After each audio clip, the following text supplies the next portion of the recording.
When you turn the ball over 5 times, 4 interceptions, 1 for a touchdown, 3 others in field position to set up touchdowns, you ain't gonna beat anybody. It's my team. It's my quarterback. I'm very disappointed with my behavior. Ready, down!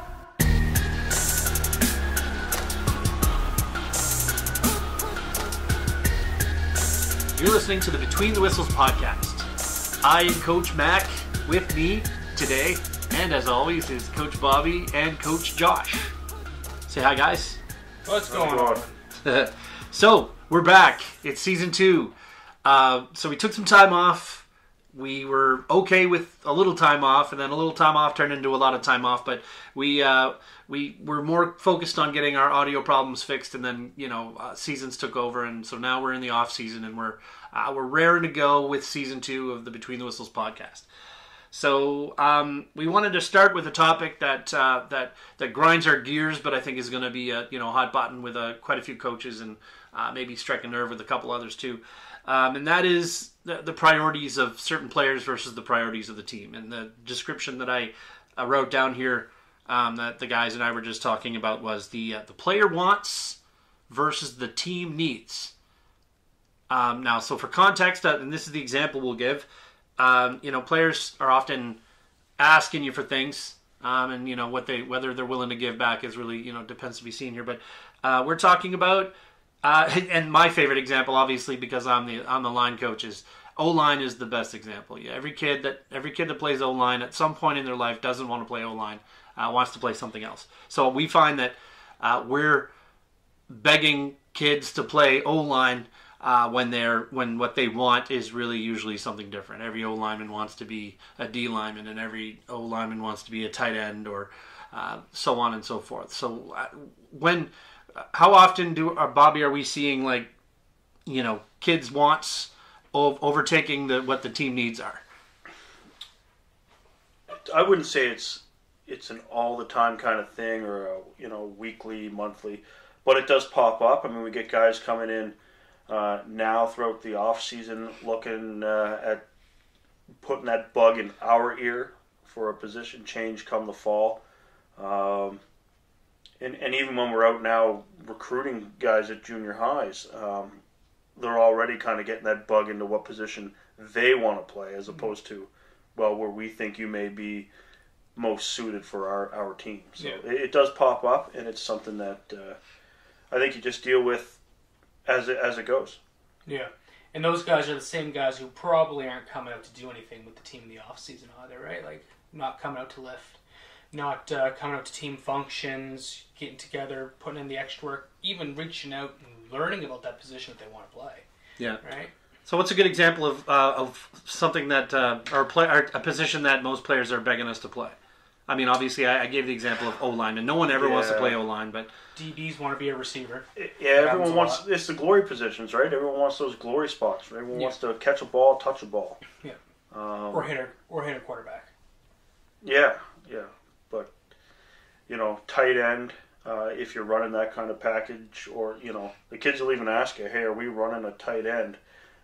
So they can, hey, we don't have one, but can it be me? Well, no, it can't be. Yeah. Right, sorry, but no. But yeah, it's all those glory type spots, right? We always have every year I have big kids come up to me and ask me if they can get a carry. Yeah. Everyone wants to be Refrigerator Perry and get a goal line score or something. But, and so we do like to reward players who deserve a rep somewhere else. And Bobby, before we started the podcast today, you were talking about favorites. Do you want to go into that one? Well, yeah, it was just about playing favorites, each coach kind of playing a favorite or whatnot, and I think it really comes down to if you feel a coach is playing favorites, it means you probably aren't one of his favorites, and there's something that you are doing that isn't getting that coach's attention to become one of his go-to guys, a reliable, dependable guy. Or you got character issues, like you're a mouthpiece, or you're just you're always seen holding up the walls at the school, not in class. You know, if we're in the locker room doing work, and then all of a sudden you're in there every time, but we're in there at different times on different days, and you say you have an off block, well, you know, probably character issue, you're probably lying to me. So you're not going to be one of my favorites, so I'm going to go above and beyond and maybe try to highlight you or do things to, you know, that you want, right? One of your wants.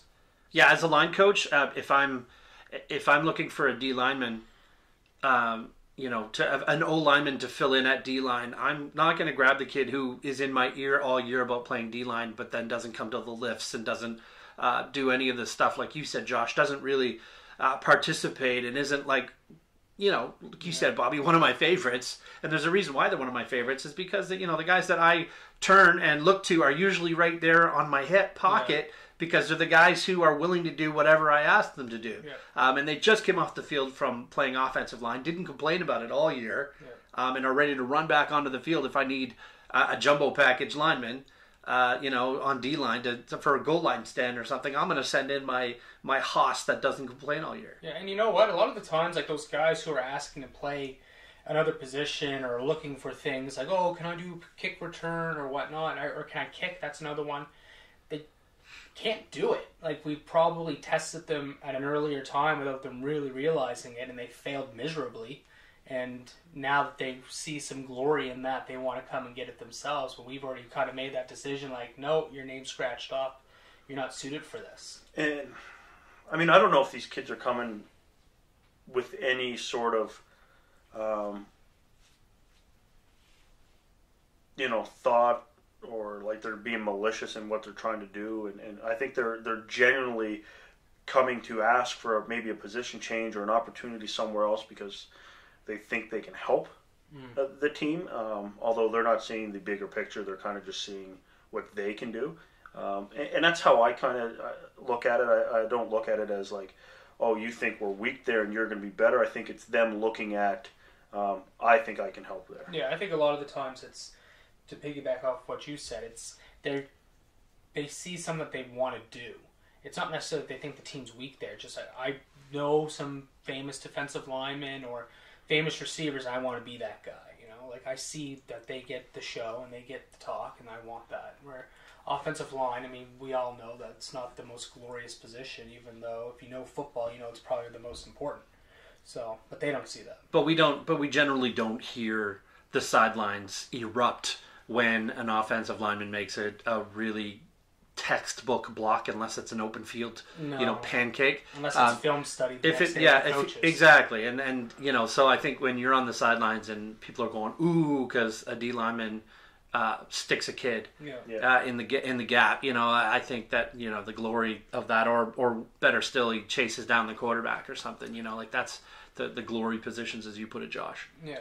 Well, it's like you said, there's a big picture thing there, right? Where, you know, like you got a kid who wants to play, he wants to move from O line to tight end, and then you flat out have to ask him, well, who's going to play your spot? Yeah. And the answer you get is, oh, didn't think of that. Exactly. Well, no, like that's kind of the issue, right? There's a bigger picture here. I can appreciate you wanting to help your team and feel that you can add value at a certain spot, but you know, there's plans in place, and if you're willing, here's the other thing though, like if you're willing to put in the work and you've been doing everything we've asked of you, you're probably going to get that chance. Yeah, exactly. Yeah, well, let's. I agree. The issue we're having at the high school level specifically is that, you know, you've got your 6'5", 250-pound kid saying, I want to take a break from O-line to play tight end for a couple of reps, but you have to put in a 5'8", 175-pound guy at tackle to have him there. Yeah. And you can't throw him the ball anyway because the quarterback's getting his lunch eaten. So it you know, like it defeats the purpose. But I hear you. Like if you have the ability to do so because you have depth, or if you have young guys who want to get some reps anyway, and you're about to take that starter route, if he's a one of my favorites or someone who I think deserves it, I for sure will try my best to work him back in somehow.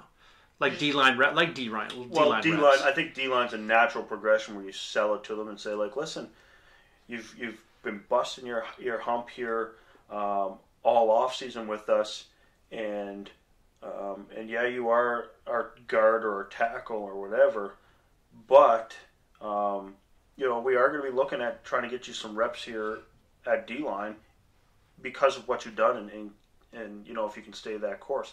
I'm not necessarily thinking that my tackle is going to be moved to tight end so that we can plug in some guy who's getting the second team, third team reps all practice long. That's probably not the way we're going to go. And a lot of the times too, like they don't understand that like I might not have a tight end package, that I'm ready to put in or that I even want to put in. I might not have the personnel, so we can't do that. And if you're better suited, like tight end, like offensive lineman to tight end is kind of a toughie.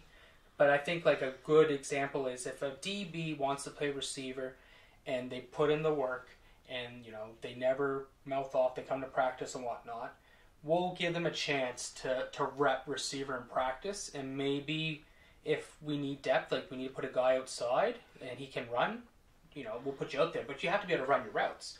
Like if you can't make it look like you're a receiver, then the defense, they know that, then it's kind of silly to put you out there. I don't know how it is, across the board and on who's listening to our podcast, but I know everyone is listening to our podcast. American schools, generally speaking, train those guys both ways anyway. Yeah. So there's probably a fall off, obviously, in terms of talent, but each one of those guys should be able to come in and be serviceable. Yeah. But to come out and put your needs, wants, and expectations ahead of whatever the team's got, you're probably getting dropped down on the list. For me, at least, unless you've come out and you've done things in a certain manner that we ask. Yeah. I'm not sure that you should be rewarded. So that spikes a thought that we had a kid come up to us in the locker room a couple months ago now, and we asked basically you coming out next year? And he said, well, it depends. I'm not playing defense. Well, it's like, but he has yet to be out for anything in the offseason to earn the offense now, right? And it's one of those things where if you're not going to come out and put the work in, then we're not going to reward you with what you want. That's a good segue because we wanted to talk about favorites. So, putting the obvious is putting your wants ahead of the team needs. When it comes to being the guy that we turn to, that we look to, give opportunity to. But coaches, what exactly would you call one of your favorites? Like what do they have to do to be a favorite of one of the coaches, in your opinion? And we're all going to admit that we play favorites, but 100%. But 100%. There's a reason I say that. Favorite players are the ones that I don't have to chase. Yeah. I don't have to sit there at Saturday morning practice and look around for that certain guy and go, are you guys going to go call your friend now? Like, I shouldn't have to chase you. It should already be in your mind that like you're following certain steps. My favorite players are those guys, the guys that I don't have to chase, I don't have to worry about. I know they're going to be there. Yeah. Right? Yeah. Another favorite would be the guys who, they're not necessarily the best guy on the team, but they don't quit on drills. Like, even if they're getting stomped out and they're getting, in a big cat drill, they're just getting pushed out of the circle, they try. They don't shy away from things, and they put in the effort. They don't give up on drills. Like, if they're doing suicides, they run their suicides until they can't run anymore. They don't stop and decide they need water in the middle of it. Mm-hmm. I'm a big fan of the lunch pail guys, the guys who are just coming to work. They don't have anything to say about their job. They just come to do their job. Yeah.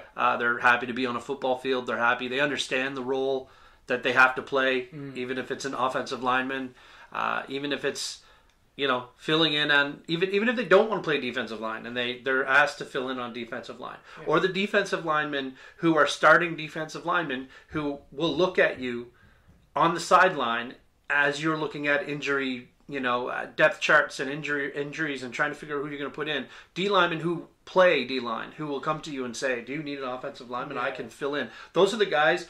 100%. If I get a D tackle come up to me in a game and say, "Hey, coach, I noticed you're getting a little low on your depth chart there on the O line, or guys are hurting, or they were on the field a long time. Like if you need someone needs a blow, you can put me in." that kid, 100%, right to the top of my list as far as favorites go, because I know that he's just gonna go to bat for me if I ask him to. Yeah. And they're usually on your hip when you turn to look for someone to throw on there, and it's not because they're harassing you; it's just because they know they have to be ready. Yeah. And I dig those guys. I think coaches are mainly just looking for players that remind them of themselves, right? Like, we're not looking for guys who aren't going to show up and be dedicated, because coaches are dedicated. So it's tough. Like, the guys who, I think, another thing we maybe bring up is, what don't we like? Like, what makes a player that's not our favorite? Let's just voice it. Let's let them hear it. Well, expectations, right? So it's, these players have expectations that need to be managed, and the players that are the best don't really need me to manage their expectations. Yeah. They're my, they expect things to go a certain way, just as I expect things to go a certain way, and I don't have to say boo about it. I don't have to ask twice. Like, it gets done. Yeah. Those are the guys that you go to bat for. Now, at the same time, we've done it. We go to bat for some of those guys that don't have that yet, and whether that's because of they're just not mature enough to clue in, or they're absent-minded because they got something going on at home or outside of the football field, but we've gone to bat and chased those kids around, picked them up at home. Like, we'll do that, and it's not that they're not my favorite, but they quickly fall down that list, right? And the list that I use is, where does football rank on your priorities? That's where you rank on mine. Yeah. So if football's fourth on your list, well, you got to be fourth on mine then, right? Because everyone else here is putting this number one, and we're not your number one. Yeah. So how can you expect me to give you number one treatment? Yeah. Yeah. No, I definitely agree with that. Yeah, we definitely, I mean, going back to what you said about there are certain guys that we have to put in, we put effort into everybody.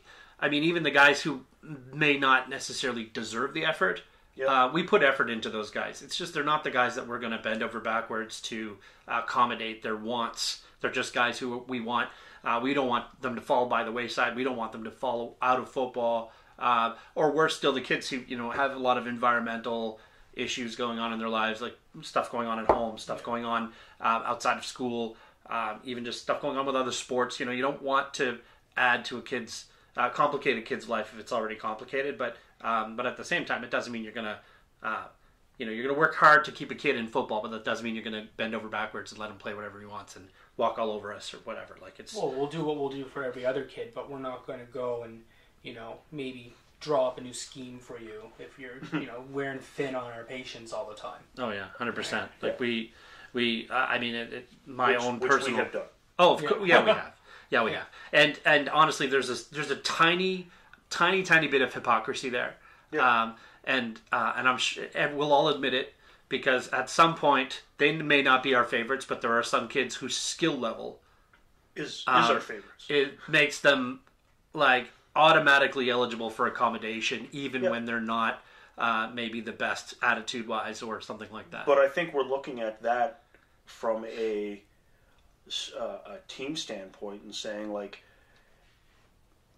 this at this moment in this juncture of the season, doing this, even though this guy's hit or miss 2 days a week, this is going to give us the best opportunity come game day. So we got to kind of try it, even though that guy's jerked us around a little bit. Yeah. So it's the player want and the team need in the same thing. In the same thing. Unfortunately, it's the same thing.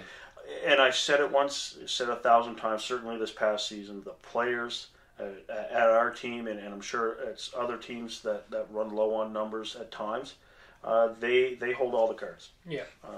Unfortunately, that's how it is, and that's something we're trying to change as the three of us sit here. But just some guys are going to get more chances than others. Like, if what you bring to the table is good for the team needs, then we're probably going to try to work through some school issues, some character issues with you, more than the guy that's, well, you know what, like, you're not really a team need. Like, I don't really need you. Like, I'm not going to, I'm not going to feel sad that you're not sitting there on the bench. Yeah. No, but, I mean, the moment, I think we all kind of feel it, right? Because we had a couple of these guys. But the moment they walk through the doors to be on our team, even though we have to go to their house on Saturday or they just disappear for a week, you still kind of feel as though you want to see that guy succeed in December through June, right? I mean, I don't think we just leave him by the wayside. No. But, you know, he hasn't pulled any favors for us, but we're not pulling favors for him. We're just making sure that, you know. Yeah, I think that's two different things. I think we're talking about, you know, keeping a kid in football and making sure that they're, you know, putting in the extra work for them to keep them on the team and keep them engaged is definitely something that a lot of players, if not all of them, are getting at least a little bit of, regardless of who's the favorite. And it pains me that often the guys who aren't our favorites are often the ones who are getting a lot of the attention. It's like anything else. Yep. In a group setting, it's usually the kid who's the most trouble that's getting the most attention, and then the people who are the better kids are usually the ones getting less attention because you're focused on those other kids. But it's you know, it's part of that dynamic, right? Yeah. So, all right. So then, you know, to summarize, if you want to be a coach's favorite, put the team needs ahead of your own wants. Is that what we're saying? Be willing to compromise. Yeah. All right. Be a team guy. Be a team guy. Even if you don't want to be there, be there. Yeah. I like it. Even if you don't want to be there, be there. Although if you don't want to be there on a football field, I'm not sure that's going to reflect well. We'll be there for everything. Well, I mean, I'd like you to be there one day a week working out. It's not much to ask. You know what? It's funny, but it seems like much to ask sometimes. Yeah. But anyway, yeah. So if you want to be a coach's favorite, then do what you got to do to be a coach's favorite, right? Yeah, I mean, yeah. It's. I think it's fairly easy. Perfect. Between the Whistles podcast is brought to you by CanadaFootballChat.com, our favorite website, clearly. Purchase your exclusive CFC Insider membership today for access to rankings, analysis, and daily football recruiting news across Canada. Now, that is it for the first episode of Season 2 of the Between the Whistles podcast. Thanks to the coaches for chiming in. And as always, thank you for listening. Hit us up on @BetweenTheWhistles on pretty much every social media, and find these podcasts on pretty much anywhere podcasts can be heard. Thanks again. Looking for more exclusive Canadian recruiting content? Become a CFC Insider Gold, Silver, or Platinum member today for exclusive access to rankings, analysis, and news from across the country.